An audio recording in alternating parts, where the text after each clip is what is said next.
Hello and welcome, Integrity Doctors. I am thrilled to be with you for our summer 2024 virtual stream. My name is Carolyn Wright. I'm a team manager here at Integrity, and I could not wait to bring to you our training and topic of how we can take the lead in every and any conversation that we have. As a team manager, I hear and go through these types of conversations every single week, if not every single day. So I knew this was something that was valuable, and we wanted to ensure that every integrity office had the resource and access to know. So here's what we're going to do today.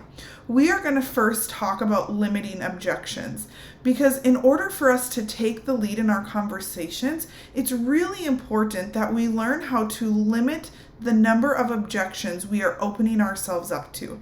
So in order to do that, I want to teach you about this concept called the assumptive approach. Now, this concept is so incredibly powerful as we handle and navigate various conversations with our patients or our potential patients. Now, as we navigate those conversations and we learn about this concept, there are a few key phrases that I want to make sure we are careful to avoid, and phrases that we can then replace those with. So I'm going to share those. Then, as we wrap those pieces up together, it helps to create a strong foundation for understanding the method we're going to then apply. And again, it's going to be applied in any conversation that we have, and very specifically even into the objections that we may be faced with. And that is the method of how we can acknowledge, respond, and pivot. I'm going to then put that into use and show you exactly how you can use that through some everyday real life examples. So to get us started, I first want to explain what is an objection. An objection is just simply anything that is blocking us from accomplishing or getting to where we want to be. Now, the thing I really want you to know about these objections here today is it's going to be impossible to eliminate every single objection that we could be faced with. But through understanding communication techniques and tactics and tips and tricks that I'm going to share with you, I want you to know we can limit the number of objections that we have.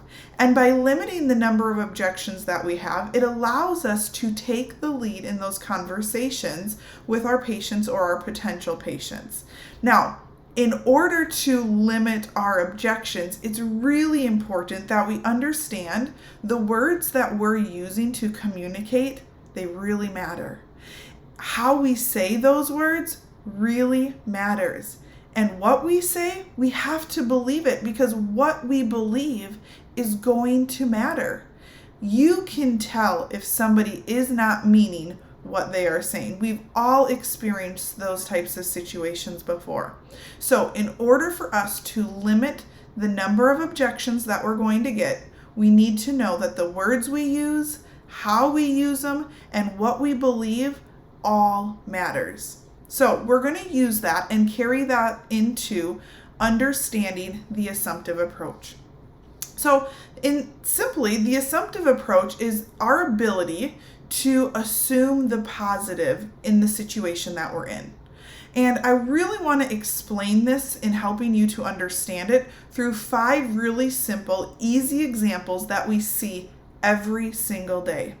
So in essence, the assumptive approach is our ability to assume the positive. So what that means is, in this first example here, we have a patient who tells us they're unable to make an appointment today. What we want to assume is that just because they can't make their appointment today doesn't mean they want to cancel it. We are assuming you can't make your appointment today, so you want to have it rescheduled. Because I know that rescheduling this appointment is the best thing for them. It's the most positive outcome we can accomplish. And so that is what I am going to communicate to them. All right. Now, the next one, they want to make an appointment. Okay. Somebody calls into the office and they're a prospective new patient and they're asking me all sorts of questions, which is fine, which is great. I'm going to even show you how to answer some of those questions. But they're asking these questions because I'm assuming they are interested in making an appointment. We can think the same concept about our recalls or our reactivations. As we're making these calls for patients who maybe haven't been in for 3, 6, 9, 12, maybe even more months, when I'm calling and trying to reach them, it is because I'm assuming that they would like to get back on the schedule, right? They want to make an appointment. Now, whether that be true or not, that's a whole different ballgame. My approach is I'm communicating from the standpoint of that is what we're working to accomplish, okay? The next point here I have is they want to advance multiple schedule. They want to AMS. When we go through the report of findings and they come to us to be advanced multiple scheduled, I'm assuming they're going to do it. I have no other thought in my mind. It's not, oh, maybe they'll only do the first phase, or, oh, we're only going to do this piece of it, or they've got a weird work schedule, so I couldn't. I'm assuming when I'm connecting with them to schedule those appointments, they're going to schedule the entire treatment plan. Same thing when they move over to wellness. I'm assuming before I even have that conversation, they are going to want to schedule for 12 months of wellness, okay? The next point here, I've got point 4. Oh, this is such a good one that we see so frequently. I assume that when I am running a referral promotion in my office, I assume that when I present that Living Well for Life class, I'm assuming that they want to make that referral. So when we do the Living Well for Life class and they've got an opportunity to make that free complimentary referral, you betcha they want to do it. I am going to ask them from that mindset, from that perspective, okay? I assume they want to make the referral. And the last one that I have here is for our screeners. Can't leave you guys out of this, but our screeners, this one is so important. As you're making those phone calls or you're going out into the community and you're connecting with those different decision makers or managers or whomever it is that you're working to get in contact with in attempt to schedule those lunch screenings, I go into every single one of those conversations assuming they want to have the screening event. We have to have this mindset in our conversations. It gives us confidence. It leads the person that we're talking to take action on what we want them to do. Our words matter, and what we believe is going to matter. If you don't believe you can do one of these things, that is going to come through in how you communicate. So you have to believe in what you want to do, and then we have to assume that is also what the person we're communicating with wants to do, and that will help develop the dialogue in going through to not only limit the objection, but get the results that we want. Okay, so I want to share what a few of these key phrases I mentioned were. When we are not operating on the assumptive approach, these are things you're often going to hear. If you'd like, are you interested in, I could do ... saying something and then following up with, is that okay? Do you want to? Can I? These are all statements that leave the person we're interacting with questioning what we recommend they should do. If my doctor gave a recommendation of care for 3 times a week, and I call and say I can't make an appointment, and then I ask them if they'd like to reschedule it, I have just devalued the importance of the doctor's recommendation of care. I have just opened myself up now for more objections. They say, no, I'm actually feeling really good. I don't think I need this. Well, now I've got to work through a whole different avenue of things because I've opened myself up to experience that. So instead of using these questioning phrases, I want you to use statements that lead with confidence. Here is what I have done. Here is what we are going to do. I will. Now, if you're going to end with a question, it really should only be, do you prefer this day or this day? Do you prefer this time or that time? Here's what we're going to do. We're going to just move that appointment to tomorrow, and we can do morning or afternoon, which works better, right? I gave the statement, this is what we're going to do. They are going to grab onto your confidence and they will execute if you lead them to do that. Okay? So here's how we're going to apply this assumptive approach and these key phrases that we want to use to feed into our acknowledge, respond, and pivot method. Okay, so it's very simple, it's very easy, and again, it can be used in any conversation when we're stopped with questions or we're given objections. You can always fall back on how can I acknowledge, respond, and pivot to what I'm presented with. So let's go through exactly what this means. So the first step is acknowledgement, right? I want to listen to what they're saying and I want to hear them. And I want to oftentimes repeat it back to them in a way that shows I care. Okay, so quick example is somebody's telling me they're unable to make their appointment today because they're sick. Sally, we're so sorry to hear you're not feeling well. Man, there really are a lot of these bugs going around, right? I acknowledged what they told me. Now, how do I respond to that? Well, I want to provide a purposeful, a meaningful, passion, value-filled response that leads them back to their why, so it makes sense when we lead them to what it is we want them to do. So again, we'll use that same example. Sally, we're so sorry to hear that you're not feeling well, right? I'm acknowledging that. However, we don't want sickness to stop you from receiving the care we know you need and deserve to keep you on track for the doctor's recommendation of care, right? So we're going to respond. We don't want this to get you off track. We don't want this to derail the progress you've made. We know how important this is for you. Repetition, repetition, repetition. We've got to make sure that we never lose sight of why they need something, okay? Then, once we've given that to them, we're going to now pivot the conversation to lead them to take the appropriate action. And the appropriate action is that assumptive approach. What do we want and know that they need to do? What do we want them to do? What do we know they need to do? What is going to be best for them? What is going to be best is to keep that appointment, even if that means we need to maybe maneuver the time a little bit or the day a little bit. I don't want them to fall off track of the doctor's recommendation of care. So we're going to then lead them and assume, right, that assumptive approach, what they now need to do, okay, and how they're going to take action. We are going to tell them how they're going to take that action. Okay, Sally, we're so sorry to hear you're not feeling well. Man, there's definitely been some bugs going around. However, I don't want you not feeling well to derail all the progress you've already made. So here is what we're going to do. Let's just move this appointment to tomorrow.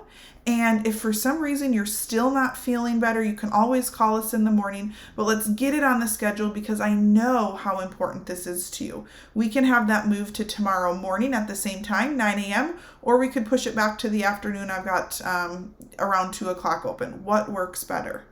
Okay? It was never a matter of, would you like to reschedule this? It was never a matter of, when you feel better, call us back, right? It is, I acknowledge you're sick. I'm not going to let your sickness get in the way from doing what we know to be best for you. So here's what we're going to do instead. And I lead them to take that action. So that's actually one of the examples we're probably going to go through here in just a minute. But I want to show you how we can apply this in tons of other situations, because this can be used in every person's role, in all various types of conversations. And I want to demonstrate that to you in several examples that I see and hear every single week. Okay, so missed appointments. Now, this one sometimes gets overlooked because we haven't always physically talked with somebody at this point. Somebody misses their appointment, or we're trying to get a hold of somebody and we reach their voicemail. How do I take the lead in this type of situation? Well, the first is I want to acknowledge that we're so sorry to see you have missed your scheduled appointment today at 2 o'clock. I'm just acknowledging what happened. Maybe it was a voicemail and it's somebody we haven't seen for 6 months. Sally, so sorry to have missed you. I know we haven't been able to connect over the last 6 months, right? I can just acknowledge what the facts of life are in this moment, okay? However, here's my response. We know how important these visits are to you, and I want to ensure we don't lose any of the great progress that you've made. Okay, we're sorry you missed your scheduled appointment today, but I don't want that to impact any of the great progress you've made. So here is what we're going to do. let's get this appointment moved to either later today or we can get you on right away tomorrow. What works best? Okay. I led them to taking the action. It wasn't a matter of, oh, when do you want to reschedule this for? It's not a matter of, would you like to reschedule? It's, this is what we're going to do. Do you want it here or do you want it here? I know there is value to them in making sure we get that appointment back on the schedule. Okay. I also put another example here in case maybe it was on the voicemail, but I put, again, we don't want to lose any of the great progress we've made, and I want to ensure we get this appointment rescheduled for you. So please call the office back at insert phone number, and if we don't hear from you, we will try to connect later this afternoon. I want them to know I am committed to making sure that we do not derail the progress that they've had. And with the coach inside of me, I've also got to make note, I want you to know we make every attempt to reschedule. We cannot just accept a missed appointment. We can't just accept somebody who randomly texts in and says, cancel my appointment today. We are responsible for saving each and every single appointment. Okay? So let's look at another example of how we can apply our acknowledge, respond, pivot. All right, we hear this one all the time. I need to cancel my appointment because ... I am sick. I'm going on vacation. My kid has a soccer game, right? There's all types of reasonings that people can give us last minute on why they need to cancel their appointment. So we're going to acknowledge it to help us take the lead and then maneuver it to making sure we keep that appointment. Sally, we're so sorry to hear you're not feeling well. We've seen so much sickness going around. Now we're going to respond. However, we don't want your sickness to get in the way of all the great progress you've made so far and derail the doctor's recommendation of care, right? I apologize you're sick. I don't want that to get in the way. So now we're going to pivot. What do they need to do? So here is what we're going to do. Let's move your appointment to tomorrow, and we can even do the same time, 10 a.m., assuming that works. If something comes up or you're still not feeling like you're able to make it, just give us a call in the morning. But Sally, we want to make sure you're taken care of, right? I'm reassuring them that we want them to be taken care of, and so here's what we're doing to make that happen. All right. Maybe they say they need to cancel their appointment because they're going on vacation. It's like, oh, that sounds like so much fun. Where are you headed? When do you leave? Oh, you don't leave till Tuesday? Well, let me tell you what. Let's just bump your appointment up to Monday or whatever day that, we can offer them. So that way, not only are we keeping you on track with the doctor's recommendation of care, but we're also making sure that you feel the best you can before your trip. I can do Monday at this time or this time. What works better, right? We can acknowledge why they're needing to cancel that appointment, give them a response, but then lead them to taking the appropriate action. All right. Now let's look at this one from a little bit of a different approach. This is more of a conversation that we're going to be having and how we can apply the same method into that. So we answer the phone and somebody on the other end says, I'm calling to make an appointment, and they're not currently a patient, right? We're so excited. We love new patients. We can't wait to change their life with chiropractic. But we have to make sure we're not unnecessarily opening ourselves up for objections, right? And again, that comes with the words that we use. And so I want to not only get them excited that they called our office, but I want to lead them to take immediate action and getting them in on the schedule. So we're going to acknowledge, wonderful, what is your name? Sally. Well, hey, Sally, I'm so glad that you called us today. Tell me, what is it that you're experiencing that you need to be seen for? And in this situation, let's say they use headaches. Oh man, headaches are absolutely the worst. I'm so sorry that you've been experiencing those. However, you've called the best place in town. Our doctors are absolutely incredible at helping to get results with those, and I can't wait for you to experience the same. So I'm acknowledging what we need. We're identifying that, right? And I'm giving them this response that's going to get them excited that they are ready to take action. And now I'm going to lead them to taking that action. right?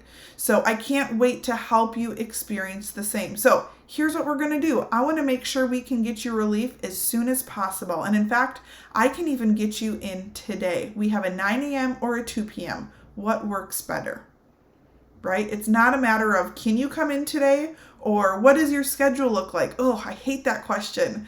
I hear that all the time, people calling in and they say, great, yeah, let's make you an appointment. What does your schedule look like? Too broad, too far open, because then we start asking more questions and then they start giving us times and we don't have that. I want them to know they called the best place, we can help them, and we can get them in today. Here are the options, what works best. Lead them to take the immediate action. Okay, let's look at another one. Oh, I hear this one all the time. We will take calls from a prospective new patient and they will ask us, how much is an appointment? And they say, how do we lead that conversation with confidence? Again, this is a conversation technique in this particular situation. I say, hey, great question, Sally, assuming that they had told me their name. First off, are you a patient of ours, right? Like, I'm assuming they're probably asking this because they're not a patient in this case. And they say no. I say, well, hey, I'm glad you called me that. What are you experiencing that you'd like to get relief for? I need to figure out what is their motivation for seeking care. And again, maybe they say headaches. And we say, well, Sally, you've called the best place in town. Our doctors are incredible at helping to get results with headaches. In fact, we had a patient who was experiencing headaches for over a year before they came into our office. And man, they love to visit us now because they are officially headache free. And I can't wait for you to experience that as well. Now, the great news is our new patient appointments, they are only, emphasize that, they are only $40. And that's going to get you everything you need to get started. Your full initial exam, your consultation, and any necessary x-rays. So I'm glad you called and I can actually help you get that scheduled even today. Would you prefer a 12:30 or a 4 p.m.? I'm acknowledging, okay, how much is an appointment? I'm acknowledging, great question. First, let me ask a little bit of information so I can best direct that, in a sense, is what I'm saying. Now I'm going to respond and give them some excitement, some passion, some value on being able to answer that. And then we're going to pivot into, okay, so we know why they need to come in. I've answered their question for them, and now I need to get them scheduled. And I'm assuming they want to get scheduled because they're calling and asking about the cost of an appointment. Clearly, they're looking to make an appointment. Okay? Let's go to another one that we often hear from prospective patients. Okay, I've heard this one a lot recently. Patients or prospective patients, they will call, and a lot of times they'll say, how much is an appointment? Do you take my insurance? Can I make it? You know, these sometimes always can tie together. But they'll say, hey, do you take my insurance? I have Blue Cross Blue Shield. Okay.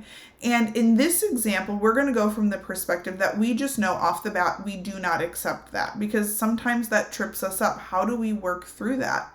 And I'll say, hey, great question, Sally, and I'd love to get you that information. But first, can you tell me a little bit about you? What are you experiencing that you're wanting to be seen for? Right? So I'm acknowledging that they want the information about the insurance, but before I give it to them, can you tell me what you want to be seen for? And let's say they do headaches again, right? Well, I'm going to give them a response that is filled with value and excitement on how I can help them through those headaches, which is ultimately what they're wanting results from. So I say, well, Sally, you've called the best place in town. Our doctors are incredible at helping to get results in headaches. In fact, insert success story, again, as relevant that we want to do that. Now, as far as your insurance goes, at this time, we are not in network with Blue Cross Blue Shield, but we never want that to be a reason that you don't get the care and the results that you need and you deserve. Okay, so now what am I going to do? We're going to still lead them to taking that action. Therefore, I want you to know our new patient appointment is still only $40, which covers your entire initial exam, your consultation, and any necessary x-rays. And we always have a time of service discount for our services, and so we'll make sure that you get that as well, right? So, Sally, let's go ahead and get you that new patient appointment because I want to help you with those headaches. We can get you scheduled for today at this time or this time. Okay, I acknowledge their question. I grab a little bit of information so I can use that in my response. And now here is what we're going to do for you. We're not going to let this stand in the way from ultimately making you an appointment in our office. Okay? But if you don't feel confident in accepting a new patient because we don't take their insurance, they're going to hear that. They're going to feel that. You're going to try to overcompensate or justify. Your words matter, how you say it matters, and what you believe matters. Okay? All right, let's switch gears here a little bit now and look at a few different interactions where we can apply the acknowledge, respond, pivot. So one of the most important procedures in our office is our advanced multiple scheduling. And one of the biggest objections, if you will, that I get from our patients during the report of findings or when we're ready to move them to wellness is that I don't know my schedule. So we're going to do the same thing. Sally, we totally understand that you may not know your full schedule yet, or we totally understand that you work on call, or we totally understand that you have a rotating work schedule, or you work out of state and you travel, okay, right? I can acknowledge whatever that scheduling conflict is. However, because we know how important the doctor's recommendation of care is to getting you where you want to be, here is what we're going to do, okay? I don't care what your schedule conflict is today. I care about getting you better. So here's what we're going to do. We're going to pick 3 preferred times, assuming that they work. And as your schedule changes, we will make any tweaks along the way, ensuring we still stick to the plan. And then you might even position to offer those days and times. How's Monday, Tuesday, and Thursday around insert? Great. We will use that to get us started. Now, in this situation, I led them to Monday, Tuesday, Thursday. Maybe I'm trying to fill up Tuesday and Thursdays a little more. Or you might just simply say, what are your preferred 3 days of the week? Okay? And you guys, if it works at 3 days a week, it's going to work at 2 days a week. It's going to work at 1 day a week. So we really just need 3 preferred days and times, and we can build an entire treatment plan with just those 3 options. Now, to add a little bit more information on the advanced multiple scheduling one, I want to give you kind of the mindset that a lot of our patients consume. And that is, they think, because I don't know my schedule, I don't know if it works, therefore I'm not going to schedule it. We have to change that thinking. When we use the assumptive approach, here's what I think. All these visits I put on the schedule are going to work until we identify that it doesn't work. Okay? So just because your work schedule changes week over week doesn't mean you will have a conflict if I put it out there. Chances are we won't have a conflict just as much as we may have a conflict. And we're seeing them frequently enough where they can change an appointment when they're right there in the office, or they can call us if we need to make adjustments in these situations where people do have a varying work schedule. Okay? So the I don't know my schedule changes is not a good valid reason for them to not advance multiple schedule. So we understand, we know how important it is. Here's what we're going to do. All right, let's look at one for our screeners, because this is one of the most popular ones that I get. And that is, you need to talk with a manager. So whether it is that we're going in face-to-face or we're picking up that phone and we're calling various businesses, we are often faced with a gatekeeper. Or, that's probably the most popular term we use. But we're faced with a gatekeeper, somebody who can't say yes to us. They're not the manager, but they're going to be able to have a lot of information they probably could share with us. So here's how we're going to approach this conversation. So first, they say, oh, that's something you'd probably need to talk with my manager, but they're not available. We're going to go all the way to that spectrum, but they're not available. Okay, worst case scenario. I can acknowledge, it's like, oh, that's no worries. Well, what is the best way to reach them? Okay, and they're going to give us a reply. Well, why don't you give me your phone number? And I might say, great, here's my number. Now, I know how busy things are, so why don't I grab their number as well, right? You might even have to push a little bit as you're working to get that information. Now, The response then in this situation, so I acknowledge that the manager is not available, but I want to know what's the best way to get a hold of them. Now, my response back to this gatekeeper is, well, okay, great, I've got that written down. Now, while I have you here, Sally, because I know how much you love this free lunch, can you help me with a couple of things before I reach out to your manager? Okay? I'm going to now pivot. What is the end result I want? I want to know some more information about this business. It's not always about scheduling something, but I want to know a few more things about them. What do you think the best day or time is that we could get this lunch scheduled? Maybe we want to know how many staff members do you have? So I'm kind of mentally preparing what it is that I need to have ready for the manager when I do talk with them. I maybe ask, is there a certain day of the week that you have a staff meeting? Because sometimes staff meetings are the best time when everyone's together for us to come in, right? Just because they said I need to talk with a manager does not mean that we can't gain really valuable insight. We can take the lead in this conversation by identifying what exactly it is I need to know. Because now when I talk to that manager, say, oh man, I had the best conversation with Sally. She is so, so kind. But we were talking about coming in and doing these lunch screenings, and she said your team would just love it. In fact, she thought during your Monday morning breakfast or your Monday afternoon lunchtime would probably be the best opportunity when everyone is together. So let's pick a Monday in the next few weeks that's going to work best for your team, right? Like, I just really hyped it up. I already talked with Sally. She's excited. Your team's excited. Hey, manager, you're not going to let Sally down, are you? Right? Having that conversation here allowed me to then continue to take the lead in the following conversations. So taking the lead, being able to limit objections, and being able to apply that assumptive approach is so important to use in each and every one of the conversations that we have. So again, just reminders are you can limit your objections by taking the lead. You have to know what you want to accomplish, and then you have to assume that whoever we're talking to is going to do that so we communicate effectively. Now, when we still are faced with objections or we're still faced with questions that we want to successfully answer, we want to use that concept, that method of acknowledge, respond, and pivot. So we're always leading them back to the end result. And again, the end result is what we know to be the best thing for them. All right?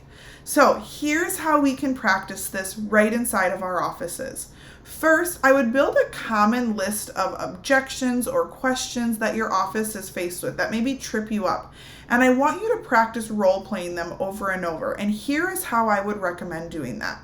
First, maybe give everybody in your office 3 sticky notes or 3 postcards. Write down what are some of those questions you get. What are some of the objections that you're then faced with? And at the beginning of every staff meeting over the next few weeks, I want you to just shuffle those up and pick a couple of them. Okay, this one's for our CA. What do we do when somebody asks how much an adjustment costs? How do we practice that? All right, screener, what do we do when we're making connections and somebody says they're not interested? Or what do we do when somebody says the manager's not available? How do we work through that? You can apply that acknowledge, respond, and pivot in any of these situations, and it's going to be a game changer in being able to take the lead. So teams, I can't wait to hear how you do this. If you have any additional questions, feel free to reach out. Again, my name is Carolyn Wright, and I just want to thank you so much for letting me join in your office for our 2024 summer stream. Thank you.